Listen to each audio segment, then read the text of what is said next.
माता की जय చేనేత జై జై చేనేత ఇవాళ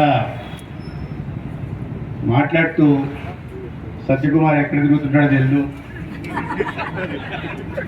ఏం చేస్తుంటాడో తెలియదు, ఎవరింటికి పోతుంటాడో తెలియదు, మాట్లాడే క్రమంలో ఎవరింటికో పోతున్నాడో ఏం చేస్తున్నాడో నన్ను వీళ్ళు ప్రశంసిస్తున్నారా లేకుంటే బేవార్స్గా తిరుగుతున్నాడు అని చెప్పి మాట్లాడుతున్నారా నాకు అర్థం కాదు. కానీ దాన్ని నేను ప్రశంసగానే తీసుకుంటా. ఎందుకంటే మొన్న మధ్య ఈ ప్రాస చెప్పే క్రమంలో ఒక మీటింగ్లో ప్రాస చెప్తా పెద్దలు పూజ్యులు గౌరవనీయులు కీర్తిశేషులు అని చెప్పేసి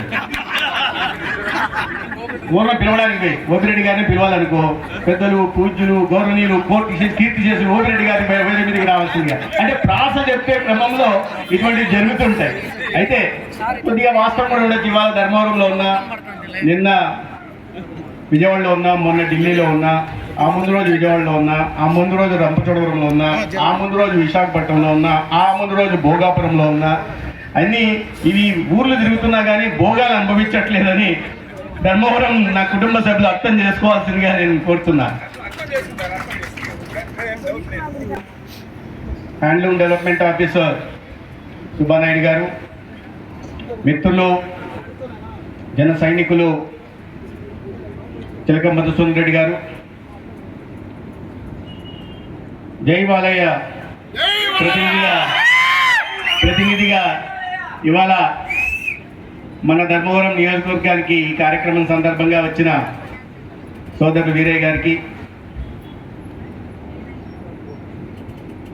జయశ్రీ గారికి, ఓబిరెడ్డి గారికి, అరుణశ్రీ గారికి, జింకా రామాంజలి గారికి, ఆర్డీఓ రాంభూపాల్ గారికి, కమిషనర్ వెంకటరమణ గారికి, గిరిరాజ్ నగేష్ గారికి, నాగరాజు గారికి, అదేవిధంగా లోకేష్ గారికి, శివశంకర్ గారికి, చంద్ర గారికి, ఇంకో చంద్ర గారికి, ఓగ్లేష్ గారికి, వేదిక మీద ఉన్న ఇతర కూటమి మిత్రులకి, ప్రధానంగా ధర్మవరం కుటుంబ సభ్యులకి మరీ ప్రధానంగా ఇవాళ ఈ శ్రమని చీరగా నేసి చెమటంతో దానికి డిజైన్ల రూపంలో సొబగులు అద్ది ధర్మవరం పట్టు అంటే అంతర్జాతీయంగా ఒక ప్రత్యేకమైన స్థానాన్ని కల్పించిన ధర్మవరం చేనేత సోదరులందరికీ కూడా నమస్కరిస్తూ, అదే సందర్భంగా 12వ జాతీయ చేనేత దినోత్సవం సందర్భంగా ధర్మవరం నియోజకవర్గంలో ఉంటున్న ప్రతి చేనేతకి, ప్రతి నేతన్నకి, ప్రతి నేతమ్మకి, ముఖ్యంగా చేనేతలతో కలిసిపోయి మమేకమై ఉంటున్న ధర్మవరం నియోజకవర్గ కుటుంబ సభ్యులందరికీ కూడా శుభాకాంక్షలు తెలియజేస్తాను. మిత్రులారా, చేనేత అంటే కేవలం ఒక చేతి వృత్తి కాదు, అది భారతీయతకి ప్రతిబింబం, మన స్వదేశీ భావనకి ఒక ప్రతీక. ఇవన్నీ కాకుండా మన ఉత్కృష్టమైన మన సంస్కృతికి, మహోన్నతమైన మన వారసత్వ సంపదకి ఒక జీవనాధారం. అటువంటి చేనేతలకి తరతరాలుగా మన ఆర్థిక పరిపుష్టిలో, గ్రామీణ ఆర్థిక వ్యవస్థలో కానీ, లేదా ప్రపంచవ్యాప్తంగా మనకు ఒక ప్రత్యేక గుర్తింపు తీసుకోవడంలో కానీ కష్టపడుతున్న, శ్రమిస్తున్న చేనేతలకు సంబంధించి జాతీయ చేనేత దినోత్సవం జరపాలని ఆలోచన చేసిన సందర్భంగా ముందు ఈ దేశ గౌరవ ప్రధానమంత్రి నరేంద్ర మోడీ గారికి నేను ధన్యవాదాలు తెలియజేస్తున్నాను.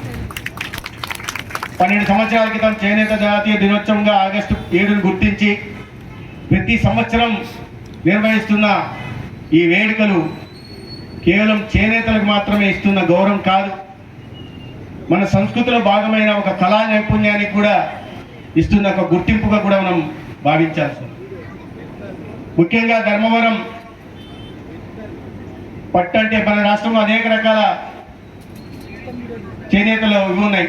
పొందూరు ఉంది, ఉప్పాడ ఉంది, వెంకటగిరి ఉంది, మంగళగిరి ఉంది, మదనపల్లె ఉంది, తర్వాత శ్రీ కాళహస్తి కలంకారి ఉంది. కానీ వీటన్నిటిలోకి ప్రత్యేకమైంది ధర్మవరం పట్టు. ధర్మవరం చీర అంటే అది కేవలం ఒక వస్త్రం కాదు, అది ఒక కళాఖండం. ధర్మవరం చీర అంటే అది ఒక వస్త్రం కాదు, అది ఒక కళాఖండం.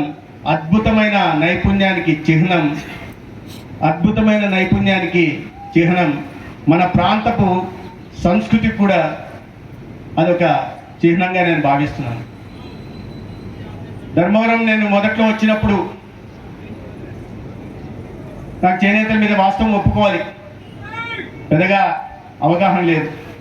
కానీ వెళ్తూ తిరుగుతూ చేనేతలతో మమేకమైన తర్వాత చేనేతలు పడుతున్న కష్టం, వారి శ్రమ, వారు ఓడుస్తున్న చెమట మనకు అంతర్జాతీయంగా ఎటువంటి గుర్తింపు ఇస్తుందో నాకు అర్థమైంది. ఆనాడు అనుకున్నా ఇలా ఆశీర్వాదంతో గెలిచాను, రుణం తీర్చుకుంటున్నాను, రుణం తీర్చుకునే ప్రయత్నం నేను ప్రతి నిమిషం చేస్తున్నా. ఆ క్రమంలోనే తిరుగుతూ ఇవాళ నేను ముఖ్యంగా ఈ రాష్ట్ర ముఖ్యమంత్రి చంద్రబాబు నాయుడు గారికి, ఉప ముఖ్యమంత్రి పవన్ కళ్యాణ్ గారికి ప్రత్యేకంగా ధన్యవాదాలు తెలియజేస్తున్నాను. నేతలకు అండగా నిలుస్తూ నేతన్న సేవలో తరించే మహద్భాగ్యాన్ని అనేక మంది శాసనసభ్యులతో పాటు చేనేతకి, ప్రధానంగా ధర్మవరం పట్టికి ప్రత్యేక స్థానం కలిగిన ధర్మవరం శాసనసభ్యులుగా నాకు కూడా అవకాశం కలిగించినందుకు నేను ధన్యవాదాలు తెలియజేస్తున్నాను. గతంలో ప్రభుత్వం, కూటమి ప్రభుత్వం వచ్చిన తర్వాత ఎవరు అడగలేరు, ఎవరు అడగకపోయినా కూడా 3,000 నుంచి 4,000 పెన్షన్, 50 ఏళ్ళు దాటిన చేనేతలందరినీ, మిగతా వాళ్ళకి 60 ఏళ్ళు దాటి ఉంటే చేనేతలకు మాత్రం ప్రత్యేకంగా గుర్తించి దాన్ని 50 సంవత్సరాల నుంచి ఇవాళ 85,000 మందికి రాష్ట్ర వ్యాప్తంగా 420 కోట్లతో ప్రతి నెల 4,000 రూపాయలు, సంవత్సరానికి 48,000 రూపాయలు పెన్షన్ రూపంలో అందించే ప్రయత్నం చేసినందుకు ధన్యవాదాలు తెలియజేస్తున్నాను. ఎవరు అడగలేదు, కానీ చేనేత కష్టం తెలిసిన నాయకత్వం కాబట్టి మగ్గం నేస్తూ, చేతి మగ్గం కానీ లేదా కరెంటు మగ్గం నేస్తున్న క్రమంలో ఎంత ఖర్చు అవుతోంది, చేతి మగ్గం నేస్తున్న వాళ్ళకి దాదాపు 200 యూనిట్లకి 8,700 ఖర్చు అవుతుంటే, కరెంటు మగ్గంకి 21,000 ఖర్చు అవుతుంటే దాన్ని కాస్త తోడ్పాటుని అందించినందుకు, చేయుతగా ఉండేటందుకు ఉచితంగా 200 యూనిట్లు కానీ 500 యూనిట్లకు కానీ ఇవాళ ఉచితంగా అందించిన కారణంగా రాష్ట్రం మీద పెను భారం పడుతున్నప్పటికి కూడా ఒక విధ్వంసకరమైన పాలనని వారసత్వంగా తీసుకుని, ఒక చిన్న భిన్నమైన ఆర్థిక వ్యవస్థని వారసత్వం తీసుకున్న తర్వాత కూడా సమాజంలో అతి ముఖ్యమైన పాత్ర పోషిస్తున్న చేనేతలకు అండగా నిలబడడం కోసం ఇవాళ ఉచిత కరెంటు కూడా ఇవ్వడం జరుగుతుంది. సరే, నిజంగానే మేనిఫెస్టోలో హామీ ఇవ్వలేదు, కానీ ఇవ్వకపోయినా కూడా చేనేత నేతలలో 24,000 రూపాయలు కొంతమందికి వచ్చేది, అందరికీ రాకపోయినా, అర్హులైన అందరికీ రాకపోయినా కొంతమందికి వచ్చేది. కాబట్టి మనం వెళ్ళినప్పుడు అడిగేవాళ్ళు.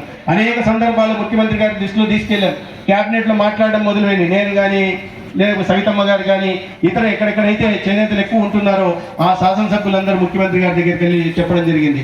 వారు చెప్పారు, ఇవాళ ఈసారి మనకి 5 సంవత్సరాలు కష్టమైపోతుంది, ఎందుకంటే ఇంత ఆర్థిక భారం పడుతుంది, అనేక రకాలైన సంక్షేమ పథకాలు తెస్తున్నాం, ఇవన్నీ కాకుండా పెద్ద ఎత్తున అభివృద్ధి తీసుకొస్తే తప్ప మళ్ళీ ఆర్థిక వ్యవస్థ గాడిలో పడదు, ప్రజల జీవితాల్లో మనం వెలుగులు నింపలేము, వాళ్ళ పిల్లల జీవితాలకి వాళ్ళకి ఉజ్వల భవిష్యత్తును అందించలేము, కాబట్టి కష్టం కావచ్చు అని చెప్పి మొదట్లో చెప్పడం జరిగింది. అనేక సందర్భాల్లో ఫైనాన్స్ వాళ్ళు కూడా చెప్పారు, లేదు సార్ ఇవాళ ఆ పరిస్థితి లేదు, చాలా ఆర్థికంగా చాలా చితికిపోయినాం, 5 సంవత్సరాల పెను భారం ఈ ప్రభుత్వం మోస్తా ఉంది, ఇబ్బంది కావచ్చు, కాబట్టి నేతన్న సేవలు ఇవ్వడానికి అవకాశం లేకపోవచ్చు అని. కానీ ముఖ్యమంత్రి గారు దాన్ని ఆలోచించిన తర్వాత మన క్యాబినెట్లో సడన్ గా తీసుకొచ్చారు, తెచ్చి ముందుగా 32,000 మంది అర్హులు ఉన్నారు అని చెప్పారు. నేను అడిగా క్యాబినెట్లో, ఏమండి ఆఫీసర్ గారు 32,000 మంది అంటున్నారు, నా ధర్మవరం నియోజకవర్గంలో దీని మీద ఆధారపడిన వాళ్ళు చాలా వేలలో ఉన్నారు, కానీ చేతి మగ్గం ఉన్న వాళ్ళు దాదాపు 14,000 మంది దాకా ఉన్నారే, మరి గతంలో వచ్చేదాన్ని మీరు కాదు నెంబర్ తగ్గించి 32,000 చేస్తున్నారంటే వాళ్ళు అన్నారు అధికారులు, కాదు అడగకపోయినా ఉచిత విద్యుత్ ఇస్తున్నాం కదా, అదేవిధంగా పెన్షన్ 50 సంవత్సరాలు నుంచి వాళ్ళకి ఇస్తున్నాం కదా, అందుకని సంఖ్యను తగ్గించామని. అంటే వెంటనే ముఖ్యమంత్రి గారు చెప్పారు, మీకు అర్థం కావట్లేదు, చేనేతల కష్టం ఏందో మీకు అధికారులుగా మీకు తెలియదు, చేనేత పడే కష్టం మీకు ఏనాడు అర్థం కాదు, చేనేత అనేవాడు ఆ పని మాత్రమే చేయగలడు, వేరే రకంగా బతకడానికి కూడా వాళ్ళకి రాదు, అంత అమాయకత్వంలో ఉంటారు. ఎంతో నైపుణ్యం ఉంటుంది కానీ చాలా అమాయకంగా ఉంటారు. అటువంటి వాళ్ళని ఆదుకోవడం కోసం రాష్ట్రం మీద మరింత భారం పడినా పర్లేదు, ఆ కష్టం మీద నేను పడతాను, కానీ సంఖ్యను పెంచాలని ఆనాడు 52,000 పెంచి దాని తర్వాత మళ్ళీ దాన్ని 72,000 కూడా పెంచడం జరిగింది.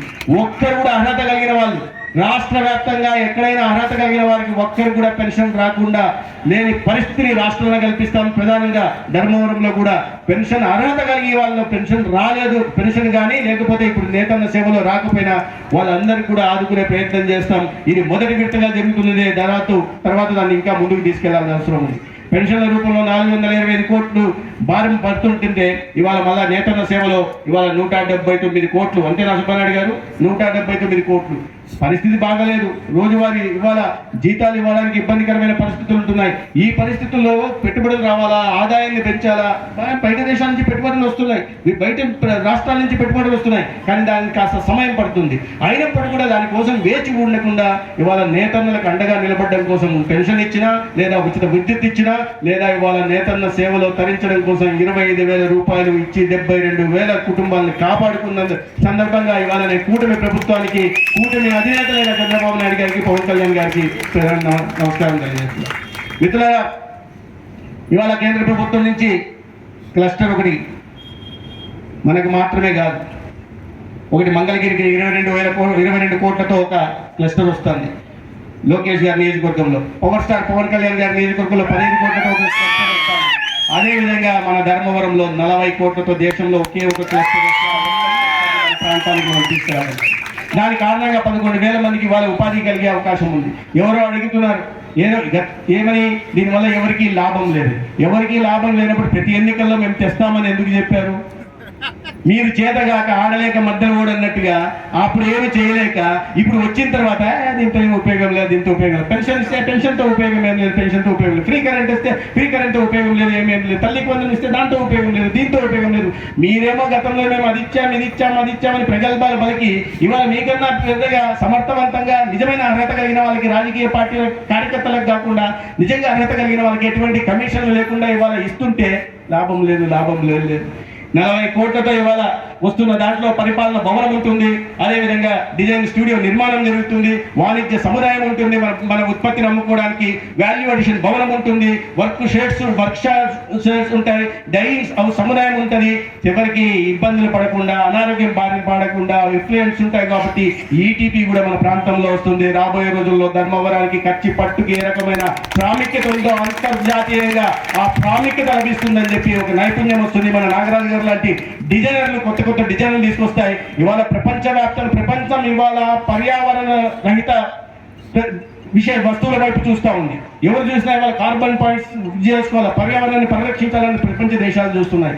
ఇవాళ మిగతా వాటిల్లో ఈ కాలుష్యం ఎక్కువ ఉంటుంది, కానీ మన దాంట్లో కంపారేటివ్లీ చేనేత ఉత్పత్తుల మీద కాలుష్యం తక్కువ ఉంటుంది. కాబట్టి వాళ్ళ ప్రపంచ దేశాలు మన వైపు చూస్తున్నాయి. పెద్ద ఎత్తున మనం తయారు చేసి ఉత్పత్తి చేస్తున్నది 10,000 రూపాయలు అయితే దాన్ని అమెరికాలో 2 లక్షల రూపాయలు కూడా కొనడానికి. అటువంటి మార్కెట్ వ్యవస్థని ఇవాళ ధర్మవరం నుంచి ఢిల్లీ దాకా, ఆంధ్రప్రదేశ్ నుంచి అమెరికా దాకా కూడా మన ఉత్పత్తులకు ప్రాముఖ్యత లభించేలాగా, డిమాండ్ లభించేలాగా ఖచ్చితంగా ప్రయత్నం చేస్తామని సందర్భంగా తెలియజేస్తున్నా. మిత్రులారా, ఇంకోటి ఈ కేవలం క్లస్టర్ 40 కోట్లతో క్లస్టర్ మాత్రమే కాదు, వీవర్ సర్వీస్ సెంటర్ కూడా తొందరలోనే ధర్మవరానికి తీసుకురాబోతున్నాం. అదేవిధంగా సిల్క్ యార్డ్ని డిపో కూడా తీసుకురాబోతున్నాం తొందరలోనే. నేను ఇప్పటికే మంత్రిని కలవడం కలిసింది, వాళ్ళు కూడా సానుకూలంగా స్పందించారు. వచ్చే బడ్జెట్ వాళ్ళు పెట్టారు. ఆ సిల్క్ యార్డ్ డిపో కూడా మన ధర్మవరంకి వస్తే మనకు దశాబ్దాలుగా కాలంగా ఉంటున్న సిల్క్ డిమాండ్ ఏదైతే ఉందో, ఈ సప్లై డిమాండ్ అది కూడా తగ్గుతుంది. మన ప్రాంతంలో నాణ్యమైన సిల్క్ మన ప్రాంతంలో లభిస్తుంది. మన ప్రాంతానికి మాత్రమే పరమైన వెడల్పాటి జరీ పట్టు చీరలు తయారు చేసే ఇది మనకు మాత్రమే ఉంది. ఒక అద్భుతమైన డిజైన్లు చేయగలిగిన సామర్థ్యం కూడా మన ప్రాంతం వాళ్ళకే ఉంది. ఏ పెళ్లికి పోయినా, ఏ వేడుకు పోయినా కూడా చూస్తే ధర్మవరం పట్టే కట్టుకో ఉండాలా, అమ్మాయి అయితే పౌడా కట్టుకో ఉండాలా, పెద్ద ఆవిడైతే పట్టు చీర కట్టుకో ఉండాలా, అబ్బాయి అయితే పంచె కట్టుకొని ఉండాలా. ఈ రకంగా ప్రాముఖ్యత ధర్మవరం పట్టుకు తీసుకొచ్చడం కోసం నిరంతరం ప్రయత్నం చేస్తూ ఉంటాం. అందుకనే నేను సహకారం కోరుతున్నా. ఇవాళ ఈ మాస్టర్ వీవర్స్ గా ఉంటున్న ఇది అద్భుతమైన ధర్మవరం బ్రాండ్ క్రియేట్ చేయాలనే ఉద్దేశంతోనే ఒక కన్సార్షియం పెట్టడం జరిగింది. కన్సార్షియంలో దీని మీద అవగాహన కలిగిన జింకా రామాంజనేయ గారు ఉన్నారు, అదేవిధంగా కన్సార్షియంలో జయశ్రీ గారు ఉన్నారు ఎన్జిఓ తరఫున, అదేవిధంగా కన్సార్షియంలో గిరిరాజ్ నగేష్ గారు ఉన్నారు, నాగరాజ్ నాగరాజు గారు ఉన్నారు, ఇతర మిత్రులు కూడా కన్సార్షియంలో ఉన్నారు. మన లక్ష్మీనారాయణ గారు ఉన్నారు, ఇంకో పేరు సందా రాఘవ గారు ఉన్నారు. వీళ్ళందరూ కూడా కన్సార్షియంలో ఉన్నారు. ఎందుకంటే అనేక సంవత్సరాలుగా వీళ్ళు ఈ రంగంలో ఉన్నారు కాబట్టి, సంపూర్ణ అవగాహన ఉంది కాబట్టి మన పట్టు తీసుకెళ్ళి కంచిలో అమ్ముతారు.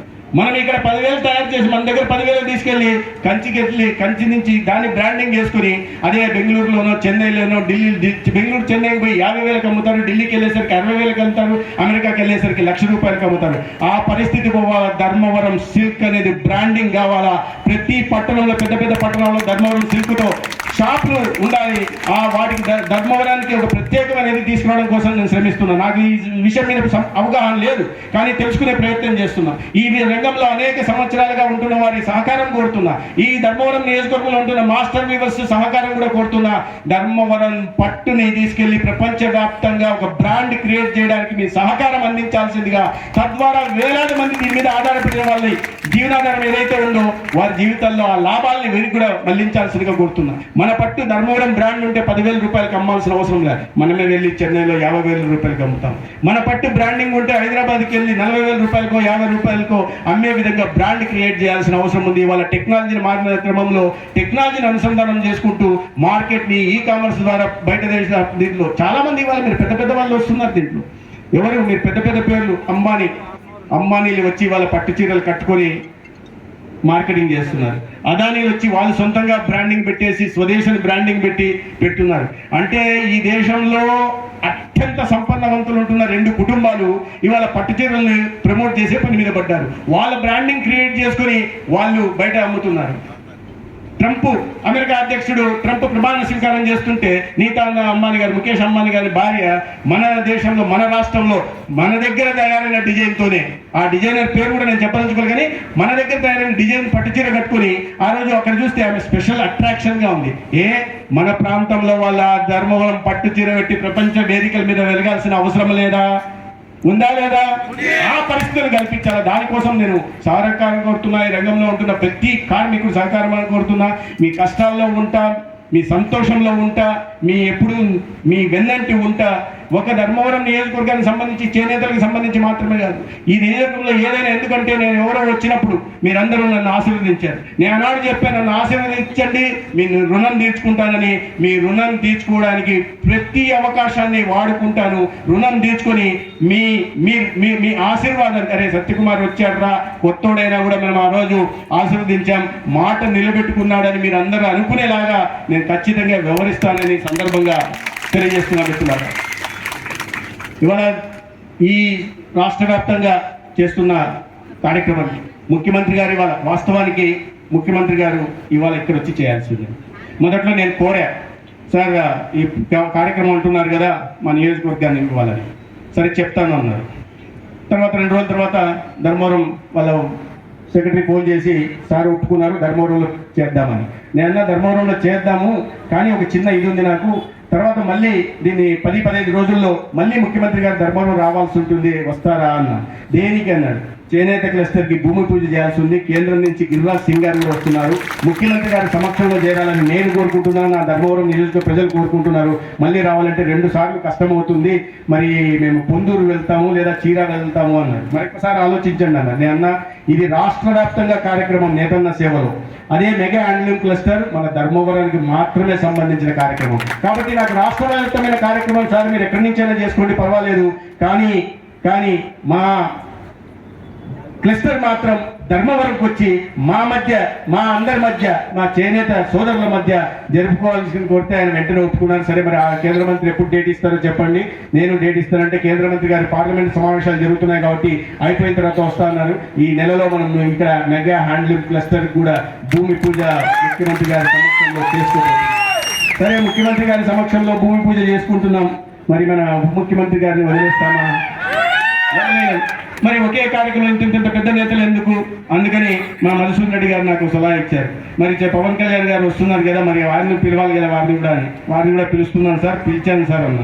దేనికి పిలిచానంటే మన దీనికి ధర్మవరంకి 70 కోట్లతో ఒక ఆయుర్వేద మెడికల్ కాలేజ్ మంజూరైంది, దాని పనులు అయినాయి, డిజైన్లు అయిపోయినాయి. దాని భూమి పూజ కూడా ఈ నెల ఆఖరిలో కానీ లేదా సెప్టెంబర్ నెలలో కానీ చేస్తాం. దానికి కూడా కేంద్రం నుంచి ప్రతాప్రావు జాదవ్ గారు వస్తారు, మన అందరి నాయకుడు పవన్ కళ్యాణ్ గారు కూడా మన ఈ రెండు కార్యక్రమాలు నాకు తృప్తికరమైనవి. ఇంకా ఉన్నాయి. ఇవాళ కృషి విజ్ఞాన కేంద్రం కూడా రాబోతుంది. వాటిలోకి అంతా పోదలుచుకోలేదు. కానీ మిత్రులు ఎలా ఉంటుందంటే ప్రతిదీ రాజకీయం చేసే పరిస్థితి వాళ్ళ రాష్ట్రంలో ఉంటుంది. మనమంతా అభివృద్ధి మీద దృష్టి పెడుతున్నాం. మనమందరం శాంతి భద్రతలు ఉండాలా. ప్రజలందరూ నేను పొద్దున టీ తాగడానికి ఒక చోటుకి వెళ్ళా. అడిగితే ఒక వచ్చాడు, నమస్తే అంటే నమస్తే నాన్న, ఎట్లుందన్నా అన్న, నేనన్నా బాగుందని, ప్రశాంతంగా ఉన్నామన్నా అన్న. ఏందన్న అట్లా అన్నామని, ఇంతేనా ఇంతకుముందు ఎప్పుడు నిద్ర లేచిన తర్వాత ఆ సమస్య ఈ సమస్య, ఎవడో ఏందో, ఎవడు లాక్కుంటాడో, ఎవడు పీక్కుంటాడో, ఎవడు మార్నింగ్ అంటాడో, ఎవడు గుడ్ నైట్ అంటాడో తెలియలేని ఒక దౌర్భాగ్యకర పరిస్థితి ఉండేదన్నా. ఇవాళ లేదు. ఎవరి పని వాళ్ళు మేము చేసుకుంటున్నాం, ప్రశాంతంగా ఉంటున్నాం. ఎక్కడ ఎవరి దగ్గర లేవు, కమిషన్ లేదు, కబ్జాలు లేవు. బాగుంది, నాకు సంతోషం అనిపించింది. సరే అన్నాను. తర్వాత నేను ఆర్డీఓ గారు, డిఎస్పీ గారు వస్తే చెప్పారు, ఈ రకమైన భావన ఇవాళ ధర్మవరంలో నెలకొని ఉంది. దీన్నే మీరు కొత్తగా వచ్చారు కాబట్టి దీన్ని ఇదే కొనసాగించాలా. ఎవడన్నా దౌర్జన్యాలు చేస్తారంటే సహించేది లేదు. ఎవడన్నా ఎక్కడన్నా కూర్చొని 10 రూపాయలు దందాలు చేస్తాం, వడ్డీలు దందాలు చేస్తామంటే సహించేది లేదు. ఎవడన్నా ఎక్కడన్నా పేకాటలు ఆడిస్తామంటే సహించేది లేదు. ఎవడన్నా సైలెన్సర్లు తీసేసి అల్లరి చేస్తామంటే సహించేది లేదు. కాలనీలకు పోయి గవర్నర్ గ్రౌండ్లకు పోయి మందు కొడతామంటే సహించేది లేదు. ధర్మవరం అంటే ధర్మవరం, నిజంగా ధర్మవరం నిర్వచనాన్ని గతంలో మార్చేస్తున్నారు. మళ్ళా ధర్మవరాన్ని, ఆ సంతోషకరమైన ధర్మవరాన్ని, అందరికీ నచ్చే విధంగా ఉండే ఒక ఆదర్శవంతమైన ధర్మవరం మళ్ళీ తయారు కావాల్సి ఉంది. ప్రజలందరూ సహకారం అందించడానికి సిద్ధంగా ఉన్నారు. అధికారులు కూడా మీ పని చేయాలని చెప్పి నేను ఉదయం కూడా చెప్పడం జరిగింది. మిత్రులారా, కొంతమంది పరిస్థితులు మారుతున్నాయి. మనం సహజంగా ఎవరన్నా గోపిరెడ్డి అన్న, నువ్వు మీ ఊర్లో ఎవరన్నా ఇద్దరు గొడవలు అయ్యి, నువ్వు చాలా ఫ్యాక్షన్లు కూడా చూసినావు, ఒకరిని చంపేస్తారు. చంపేస్తే నువ్వు ఎవరింటికి పోతావు? చంపేసిన ఇంటికి పోతావా, పరామర్శకి చచ్చిపోయిన ఇంటికి పోతావా? చెప్పన్నా, నాకు తెలియదు. నాకు ఈ మధ్య తెలియదు. చనిపోయిన ఇంటికి పోయి పరామర్శిస్తాం. ఎవరన్నా యాక్సిడెంట్లో గుద్దితే యాక్సిడెంట్లో గుద్దాడు ఉన్నాడు, చనిపోయాడు యాక్సిడెంట్లో. ఆ కుటుంబం పాపం పెద్దలు కోల్పోయింది. మనం సహజంగా ఎవరింటికి పోవాలంటే చనిపోయిన ఇంటికి పోయి పరామర్శ చేస్తాం. ఇంకోటి ఎవరన్నా ఓ మహిళను పోయి అవమానపరిచాడు, అసభ్యంగా ప్రవర్తించాడు, మనం మహిళ వెంట ఉంటామా లేకపోతే అసభ్యంగా ప్రవర్తించిన వాడు వెంట ఉంటామా? కానీ రాష్ట్రంలో పరిస్థితి మారిపోయినాయి. పరామర్శలు జరుగుతున్నాయి రాష్ట్రంలో. ఏ పరామర్శలు జరుగుతున్నాయి? నేను నెల్లూరు జైలుకి పోయినా పరామర్శ. ఎవరిని ఎందుకు పోయావా అంటే, బాగా ఊర్లో అందరినీ కొట్టాడు, మహిళల మీద తలకాయ మీద నరికాడు, పోలింగ్ బూతుల్లో ఈవీఎంలను పగలు కొట్టేశాడు కాబట్టి ఆయన్ని పరామర్శించారు. అరే గొప్ప విషయమా, గొప్పది అనుకున్నా. మళ్ళీ ఇంకోరింటికి పోయారు. ఏందయ్యా ఇంకోరింటికి పోయారంటే, పాపం జైల్లో ఉన్నాడు. దేనికి జైల్లో పోయాడంటే, ఏంటి చిన్న పిల్లోడు పాపం మామూలు పని చేసిపోయాడు. ఏం చేశాడంటే, ఎవరో దళిత పిల్లోడు ఉంటే ఆ దళిత పిల్లోడిని పెట్రోల్ వేసి కాల్చి చంపేసి తీసుకెళ్లి వాళ్ళ ఇంట్లో డోర్ డెలివరీ చేశారు. ఆ మాత్రం దానికి మరి జైల్లో పెడతారా? మరి అంత కష్టాల్లో ఉండవని నేను ఆదుకోవాలా లేదా, పరామర్శించాలా లేదా అని ఆడ జైలుకి వెళ్ళి పరామర్శించారు. మళ్ళీ విజయవాడకు వచ్చారు. విజయవాడకు వచ్చి నన్ను అక్కడే పరామర్శ. దేనికి అంటే, మొన్న ఎవరో పోతుంటే దీంట్లో ఉన్నారు, వాడు వస్తే వాడు తలకాయ తొక్కిచ్చేసాడు కారుతో. వాడు తప్పి అన్నాడు. పోయినోడు పోయాడు, పాపం వీడు మావాడు, వీడు చంపితే మాత్రం ఏముంది, వీడు చాలా గొప్ప వ్యక్తి అని చెప్పి వారిని పరామర్శకు వెళ్తున్నారు. మళ్ళీ మొన్న ఒకరు పోతే ఇంకో మన చోట ఇట్లే అబ్బాయి తప్పో ఒప్పో పాపం అబ్బాయి కొట్టాడు, ఇంకో కులానికి సంబంధించిన వాడు చనిపోయాడు. వీళ్ళ దగ్గరికి వెళ్ళేసి పాపం పిల్లోడు వానికి ఏం తెలుసు అని. అయ్యా పిల్లోడు తప్పు లేదు, కరెక్టే, వాళ్ళు జరిగారు. అక్కడ కుటుంబం కోల్పోయిందే. ఆ పిల్లలు, ఆ కుటుంబంలో బిడ్డల భవిష్యత్తు కూడా అంధకారమైందే. వాళ్ళని పరామర్శించావా లేదా వాళ్ళకి ఏమన్నా సహకారం అందించావా? ఎవరి కోసం పోయావు? 1000 కోట్లు సంపాదించుకున్న కుటుంబం దగ్గరికి పోయి వీడు చాలా పిల్లోడు. ఆ పోయినోడు ఏముంది, ఆల్మోస్ట్ 40 ఏళ్ళు ఉంటే ఇంక అంతకన్నా ఏం బతుకుతాడు అని. మరి మీరంతా 50 ఏళ్ళు 60 ఏళ్ళు 70 ఏళ్ళు మేము ఉండాలా? మేము 30 ఏళ్ళు నేను ముఖ్యమంత్రిగా ఉండాలంటే, అంటే 55 ఏళ్ళు ఇప్పుడు నీకు, 35 ఏళ్ళు అంటే 25 సంవత్సరాల దాకా నువ్వు ముఖ్యమంత్రిగా ఉండే రాష్ట్రాన్ని దోచుకోవాలి. కానీ పాపం మిగతా కులమోళ్ళు బీసీలు, యాదవ్ కులానికి సంబంధించిన వాడు, బీసీలు కుటుంబాలు మాత్రం 40 ఏళ్ల పైన వీడు బతికినా ప్రయోజనం లేదన్న వ్యక్తులు, వికృత మనస్తత్వం కలిగిన వ్యక్తులు ఇవాళ రాష్ట్రంలో ఉన్నారు. ఇది చాలా చాలా మనం మామూలుగా చూస్తుంటాం. మనకు ఇప్పుడే మన బాలయ్య గారికి పద్మభూషణ్ బిరుదు కూడా వచ్చింది. మీరు రాష్ట్రంలో ఎప్పుడైనా పొరపాటున రాదు, మన ఎప్పుడైనా వస్తుందా ప్రభుత్వం? రాదు. ఒకేలా వస్తే వాళ్ళు ముందే ప్రణాళిక పెట్టుకున్నారు.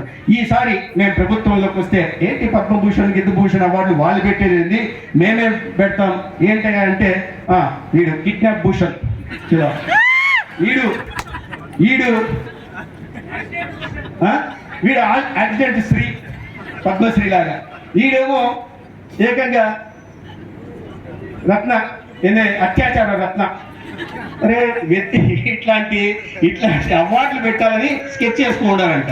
రాబోయే రోజుల్లో అట్లా అవార్డు ఈ ఊర్లో కూడా వస్తాయి. ఈడు కబ్జా రత్న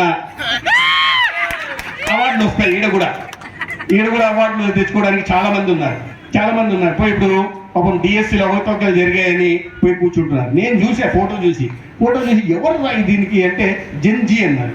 జెన్జీ అంటే 1997 సంవత్సరం నుంచి 2012 దాకా పుట్టిన వాళ్ళని జెన్జీ అంటారు. దాంట్లో చూస్తే ఒక్కొక్కడు 1945లో 1950లో 1970లో వీళ్ళు పుట్టినోళ్ళు తప్పిస్తే 1997 తర్వాత పుట్టినోడు నేను భూతద్దం వేసి చూసా, ఎక్కడ కనిపించలేదు. వీళ్ళంతా కూర్చొని మేము జెన్జీ అంటారు. అంటే ఆడ జెన్జీ ఇదేంది కాబట్టి జెన్జీ ఆలోచనలు వేరు. జెన్జీ ఎవరితో కలవాలో వాళ్ళతో కలుస్తారు, ఏ సమస్య మీద పోరాడాలో వాళ్ళతో పోరాడతారు, ఏ అవినీతి మీద కదం తొక్కాలో దాని మీద దొక్కుతారు. అంతే తప్పిస్తే జవాబుదారీతనాన్ని వాళ్ళు కోరుకుంటారు తప్పిస్తే మీలాగా ఊరికే అనవసరంగా అసత్య ప్రచారాలు చేసి దుమ్మెత్తి పోసి మీరు కడుక్కోండి బురద జల్లాన్ని కడుక్కోండి అనుకునే వాళ్ళు అంటే జెన్జీ ఉండదు. అందుకని మీరు ఆ చేస్తున్న వాటిలో ఏది నిరాహార దీక్ష అంట. నిరాహార దీక్ష చేయండి, ఆడ చేసినట్టు మీరు చేయండి, పీడపోతుంది. ఇంకా మొత్తం బ్యాచ్ మేము కూడా చాలా ప్రజలు కూడా సంతోషిస్తారు.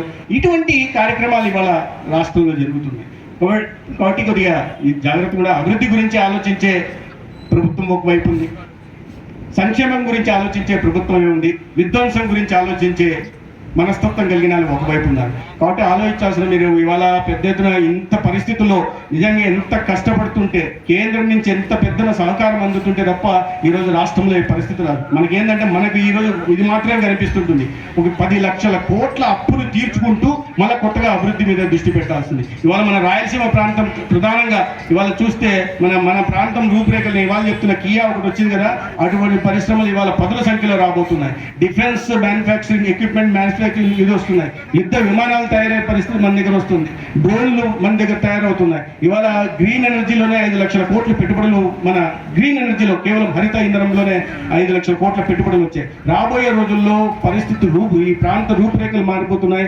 హార్టికల్చర్ హబ్ కూడా రాబోతుంది. వ్యవసాయ రంగానికి సాగునీరు కానీ గ్రామాల్లో తాగునీరు అందించే దిశగా కూడా ప్రయత్నాలు నడుస్తున్నాయి. అదే అన్ని ప్రాంతాల్లో అభివృద్ధి జరుగుతూ ఉంది. మన ప్రాంతం నుంచి పోతుంటే ఎక్స్ప్రెస్ హైవేలన్నీ మన దగ్గర పోతున్నాయి, ఎకనామిక్ కారిడార్లు మన ప్రాంతం నుంచి పోతున్నాయి. ఈ ఎకనామిక్ కారిడార్లలో నోట్స్ ఎక్కడ ఉన్నాయంటే ఓరోకల్లు లేదా కొప్పర్తి లేదా కృష్ణపట్నం ఇవన్నీ రాయలసీమ ప్రాంతంలో ఉన్నాయి. ఎలక్ట్రానిక్ మ్యానుఫ్యాక్చరింగ్ క్లస్టర్లు ఎక్కడ ఉన్నాయా అంటే 2 మన దగ్గర ఉంటున్నాయి. ఈ రకంగా అభివృద్ధి మన వైపు జరుగుతూ ఉంది. పెద్ద ఎత్తున పెట్టుబడులు వస్తున్నాయి. దాని కారణంగా రాష్ట్ర ఆదాయం కూడా పెరగడం మొదలు పెడితే భవిష్యత్తు బాగుంటుంది. ఆ క్రమంలో పెద్ద ఎత్తున ఉద్యోగ ఉపాధి అవకాశాలు కూడా లభిస్తాయని నేను ఈ సందర్భంగా మీ అందరికీ తెలియజేస్తున్నాను. ఎందుకంటే మన పిల్లల భవిష్యత్తు ఇవాళ ఈ రోజు కాదు, రేపు ఎల్లుండి మన పిల్లల భవిష్యత్తు గురించి మనం ఆలోచించాలా. ఇవాళ ఒక రోజు గురించో ఒక ఎన్నిక గురించో ఆలోచించే ప్రభుత్వం లేదు. పైన కింద ఎటువంటి దార్శనికత కలిగిన నాయకత్వం ఉందంటే భవిష్యత్ తరాల నిర్మాణం కోసం ఈ రోజు కాకుండా మనం ఈ రోజు ఇల్లు కడతాం, ఈ రోజుకి పునాది వేసేసుకుని ఇంట్లోకి పోతామా, వేసిన తర్వాత ఇల్లు కట్టి స్లాబ్ వేస్తాం, స్లాబ్ వేసిన తర్వాత బెడ్రూమ్ కట్టుకుంటాం, బెడ్రూమ్ తర్వాత బాత్రూమ్లు కట్టుకుంటాం, వంటగది పెట్టుకుంటాం. ఇవన్నీ చేసుకుని ఇవన్నీ మన పిల్లలకి భవిష్యత్తు కోసం మనం నిర్మించేది. పునాది కట్టుకుందాంలే చాలే పైన చేసుకుని ఉన్నాం. ఆ రకమైన ఒక అద్భుతమైన ఒక పటిష్టమైన వ్యవస్థను నిర్మించే దిశగా భవిష్యత్ తరాల కోసం రాష్ట్ర నాయకత్వం నడుస్తుంది. అభివృద్ధి ఈ ప్రకారంగా జరుగుతుంది. సంక్షేమం కూడా ఇవాళ నేతన్న సేవలో, ఆటో డ్రైవర్ల సేవలో, మత్స్యకార సేవలో, లేకపోతే ప్రతి నెల 1వ తేదీకి పెన్షన్ 33,000 కోట్ల భారం పడుతూ పెన్షన్ వస్తుంది. అన్నదాత సుఖీ ఉప కింద కేంద్రం నుంచి సహకారంతో రాష్ట్రం నుంచి కూడా రైతన్న అకౌంట్లకి డబ్బులు పోతున్నాయి. లేకపోతే ఉచితంగా మహిళలకు సిలిండర్లు వస్తున్నాయి. లేకపోతే తల్లికి వందనం పేరుతో ఇచ్చిన మాట ప్రకారం ఎంతమందికి ఇస్తే అంతమందికి ఇచ్చాం. పెన్షన్లు కూడా 3,000 నుంచి 4,000 చేస్తామని చెప్పి 4 ఏళ్ళు సమయం తీసుకోకుండా 4 నెలల ముందు కూడా కలిపి ఇవ్వడం మొదలు పెట్టాం. 1వ తేదీ ఆదివారం వస్తే ఒక రోజు ముందుగానే ఇవ్వడం మొదలు పెట్టాం. ఇవన్నీ జరుగుతున్నాయి. ఇంత పరిస్థితులు కూడా జరుగుతూ ఉంది. ఇవన్నీ కాకుండా ఆరోగ్య శాఖ మంత్రిగా మన ధర్మవరంలో ఏమేం చేసుకున్నాం అనేది పక్కన పెట్టేద్దాం, సందర్భాలు వాడుకోవచ్చు. కానీ ఇంకో పెద్ద ఇది కూడా జరిగింది. మా డాక్టర్ గారు చూస్తున్నారు. మా డాక్టర్